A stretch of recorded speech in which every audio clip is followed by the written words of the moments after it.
Барып келдің ба не сен? Сен как будто сол жаққа барып келген адам ұқсап не айтып тұрсың? Бір күні сондай теңіздің астындағы әлемде сондай оқиға болып жатыр. Жіп келеді, балықтар тістейді, кетеді.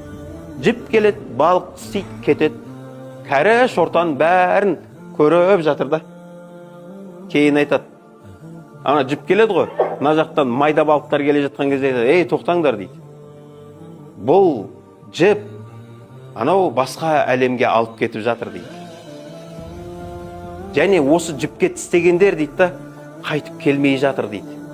Тістемеңдер дейді. Одан тістемесеңдер кетіп қаласыңдар дейді. Сонда ана балықтар айтады, барып келдің ба не сен? Сен как будто сол жаққа барып келген адам ұқсап не айтып тұрсың? Өзіміз білеміз.